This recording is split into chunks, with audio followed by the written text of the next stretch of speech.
आज हम श्री रामचरितमानस के लंका कांड का यह अत्यंत सुंदर प्रकरण सुनाने जा रहा हूँ। और यह प्रकरण अत्यंत ही महत्वपूर्ण है सभी प्रकार के मनुष्यों के लिए, चाहे वे बालक बालिकाएं हों, युवा हों, वृद्ध हों, कोई भी हों। लंका कांड में जब अंगद रावण के पास पहुंचते हैं तो उस समय का प्रकरण है। अंगद रावण से कहते हैं कि 14 प्रकार के मनुष्य शव के समान होते हैं, मरे हुए के समान होते हैं। तो ये 14 प्रकार के मनुष्य कौन हैं? गोस्वामी जी अपनी चौपाई में इनका रेखा चित्र खींचते हैं, जिसमें पहला शब्द है कौल। कौल काम बस कृपिन विमूढ़ा, अति दरिद्र अजसी अति बूढ़ा, सदा रोग बस संतत क्रोधी, विष्णु विमुख श्रुति संत विरोधी, तनु पोषक निंदक अघ खानी, जीवत शव सम 14 प्राणी। ये 14 प्रकार के प्राणी हैं जो शव के समान जीवित रहते हैं। तो शव के समान जीवित रहने का मतलब क्या है? जैसे शव से किसी को कोई प्रेम नहीं होता है। शव, अगर मनुष्य का शरीर शव हो गया तो तुरंत उसको घर से निकालते हैं और श्मशान घाट ले जाते हैं। उससे कोई भी लगाव, शरीर से कोई लगाव नहीं रह जाता है।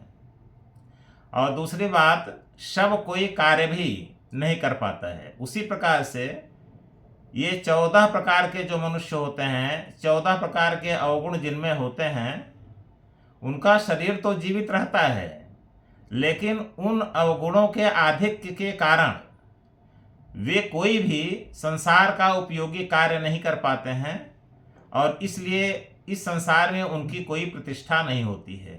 वे अप्रतिष्ठित होते हैं, अपयश के भागी होते हैं। तो इन 14 अवगुणों की जरा व्याख्या करता हूं। पहला क्या है? कौल। कौल का मतलब जो वाम मार्गी हो।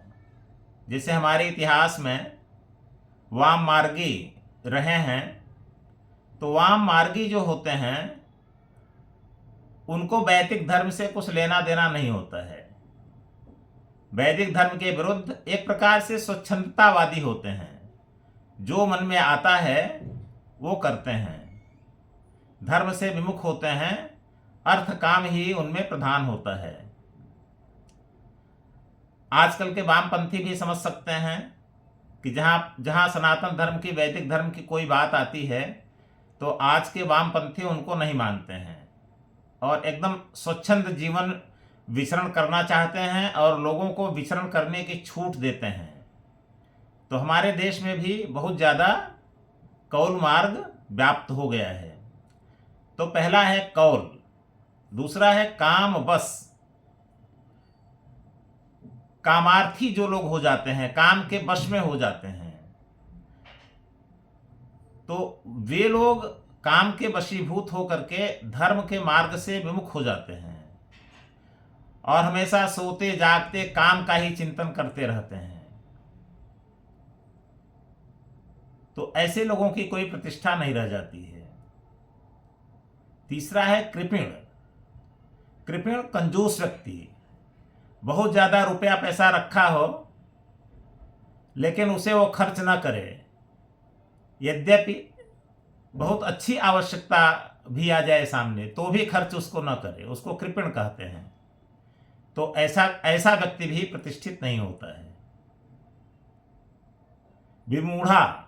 विमूढ़ मूर्ख व्यक्ति। मूर्ख व्यक्ति, अज्ञानी व्यक्ति, जिसके अंदर ज्ञान का अभाव हो। तो इस प्रकार का कोई अज्ञ व्यक्ति जो होगा, ज्ञान का अभाव जिनमें होगा, वह कोई अच्छी बात समझ नहीं पाएगा। जब वो अच्छी बात समझ नहीं पाएगा तो अपनी मूर्खता और अज्ञान के वशीभूत होकर के ही कोई कार्य करेगा और हमेशा उपहास का पात्र होता रहेगा। वो कोई उन्नति प्रगति भी नहीं कर सकता है। अगला है अति दरिद्र। कोई व्यक्ति जीवन में अत्यंत दरिद्र हो जाए। दरिद्र दो प्रकार के होते हैं। एक तो पैसे का पूर्ण अभाव हो जाए तो वो भी दरिद्र होता है। एक होता है जिनमें नैतिक मान्यताओं का पूर्णतः लोप हो जाए, उसको भी दरिद्र कहा गया है। तो अति दरिद्र, अत्यंत दरिद्र जो हो जाए, वो भी इसी कोट में आता है, 14 प्राणियों की कोट में। अगला है अजसी। ऐसा व्यक्ति जो अपयश का भागी हो, कोई ऐसा कार्य न करे जिससे लोग उसके यश का वर्णन करें। मनुष्य को जीवन में चाहिए कि हमेशा अच्छे कार्य करता रहे। वो पढ़ाई लिखाई का कार्य करता रहे, शारीरिक व्यायाम का कार्य करता रहे, परिवार के लिए अच्छा कार्य करता रहे, देश समाज के लिए अच्छा कार्य करता रहे, पठन पाठन में रत रहे, लोगों को अच्छी बात बताता रहे, तो ऐसे व्यक्ति का यश फैलता है। और हम जानते हैं पहले भी जो इस प्रकार के व्यक्ति रह चुके हैं, उन्हीं का यशगान हम लोग करते हैं, उन्हीं से कुछ प्रेरणा, इंस्पिरेशन ग्रहण करते हैं। लेकिन जो इनको विरुद्ध होगा, लोग उसके अपयश को कहने लगेंगे, नहीं ये व्यक्ति अच्छा नहीं है, इससे कुछ अच्छी बात नहीं मिल सकती है। तो अजसी, उसको अजसी कहा है गोस्वामी जी ने। अति बूढ़ा, जो अत्यंत वृद्धावस्था को प्राप्त कर जाए। अब ये तो किसी के बस में नहीं है। हर मनुष्य को, नर हो या नारी, एक दिन तो वृद्धावस्था को प्राप्त करना ही है। लेकिन जो अत्यंत वृद्ध हो जाए, जिसके शरीर के अंग प्रत्यंग अत्यंत शिथिल हो जाएं, उसका भी कोई सम्मान नहीं होता है। अगला है सदा रोग बस। किसी को लगातार शारीरिक अस्वस्थता रहने लगे, शरीर में कोई ना कोई रोग रहने लगे। अब कभी कदा कोई रोग हो जाए तो उसका निवारण हो जाता है, उसकी कोई बात नहीं। लेकिन किसी की दिनचर्या ऐसी हो, नैतिक मान्यताओं का पालन इस प्रकार से हो कि वो इन सब के विरुद्ध चले और हमेशा कोई न कोई रोग व्याधि उसके शरीर में उसे घेरे रहे, तो ऐसा व्यक्ति भी इसी कोट में आता है।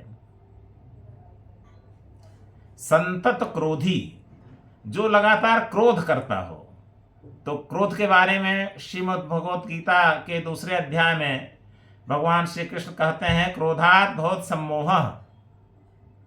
क्रोध से सम्मोह या मूर्खता की उत्पत्ति होती है। जब क्रोध आता है तो हमारे विवेक को वो खा जाता है, अविवेकी बना देता है।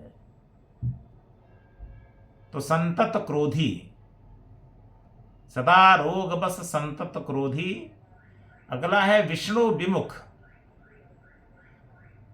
जो भगवान विष्णु से, वैष्णव धर्म की मान्यताओं से विमुख हो जाए, उनके विरुद्ध हो जाए, उसमें कोई रुचि न ले, उसके विरुद्ध अपना जीवन यापन करने लगे, तो उसको गोस्वामी जी ने कहा है विष्णु विमुख। अगला है श्रुति संत विरोधी। ऐसा मनुष्य जो श्रुति, वेदों का और संत, अच्छे महापुरुषों का, ज्ञानी महापुरुषों का, संत महात्माओं का विरोधी हो। वेदों का विरोधी हो, वैदिक मान्यताओं का विरोधी हो, संत महात्माओं का विरोधी हो। तो श्रुति संत विरोधी, ऐसे मनुष्य भी शव के समान माना है गोस्वामी जी ने। अगला वो कहते हैं तनु पोषक, जो सिर्फ अपने शरीर का ध्यान रखे और किसी दूसरे से उसको कोई मतलब न हो। एक बात। दूसरी बात, केवल शरीर का ही ध्यान रखे, शरीर और शरीर के इंद्रियों का ही ध्यान रखे। और शरीर के अंदर क्या है, शरीर के अंदर हमारी आत्मा है जो कि परमात्मा का अंश है या अद्वैत के रूप में परमात्मा ही है, उसको न माने या माने तो, लेकिन उसके अनुसार कोई आचरण न करे, हमेशा शरीर और इंद्रियों के लिए ही दौड़ता रहे, तो तनु पोषक इनको कहा है। अगला है निंदक, जो हमेशा दूसरों की निंदा करता रहे, तो दूसरों की हमेशा जो निंदा करता रहता है, इसका मतलब उसकी बुद्धि हमेशा दूसरों के बारे में, वो भी दूसरों के हित के बारे में नहीं, दूसरों के अहित के बारे में उसकी बुद्धि काम करती रहती है। अपने बारे में वो नहीं सोचता है। जब मनुष्य अपने बारे में नहीं सोचेगा तो अपने लिए ना कोई कार्य करेगा, ना कोई पढ़ाई लिखाई करेगा, ना कुछ करेगा। तो उसकी अपनी स्वतः भौतिक उन्नति या आत्मिक उन्नति तो हो ही नहीं सकती है। इसलिए जितने पर निंदक होते हैं वो दूसरे की निंदा में ही लीन रहते हैं और उनकी कोई प्रगति नहीं हो पाती है। तो निंदक, अंतिम 14वां व्यक्ति को स्वामी जी कहते हैं अघ खानी। जो अघ की खान हो, अघ मतलब पाप की खान हो। इसका मतलब हमेशा पाप पूर्ण कार्यों में जिसकी बुद्धि हमेशा लीन रहती हो, वैसा ही वो चिंतन करता हो, उसी चिंतन के अनुसार उसका हाथ पैर दिमाग चलता हो, वैसा ही वो कार्य करता हो दुनिया में। तो जब पाप पूर्ण चिंतन के द्वारा कोई कार्य करेगा तो उससे पाप की ही उत्पत्ति होगी। तो ऐसा व्यक्ति भी मरे हुए के समान होता है। तो ये 14 प्रकार के व्यक्ति गोस्वामी जी ने बताया है। हमें इन 14 प्रकार के व्यक्ति और जो चौपाई है उसको बहुत सरसरे ढंग से उड़ा नहीं देना चाहिए।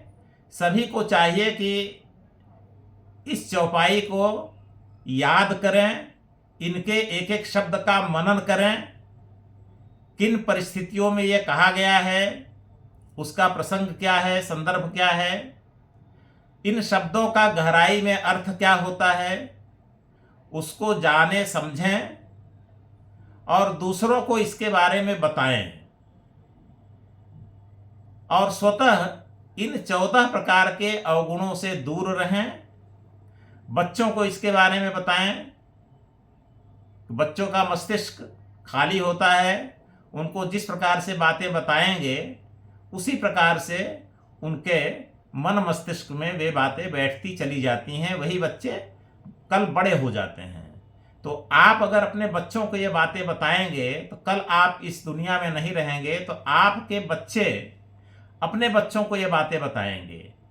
और इसी प्रकार से ये नैतिक मान्यताएं, सनातन धारा, वैदिक धर्म जो मनुष्य के लिए, समाज के लिए, पर्यावरण के लिए, पूरे ब्रह्मांड के लिए उपयोगी है, यह चिंतन उसी रूप में चलता रहेगा जैसे आदिकाल से अब तक चलता रहा है। इसी के साथ हम अपनी वाणी को अब विराम देते हैं, यह प्रकरण समाप्त करते हैं।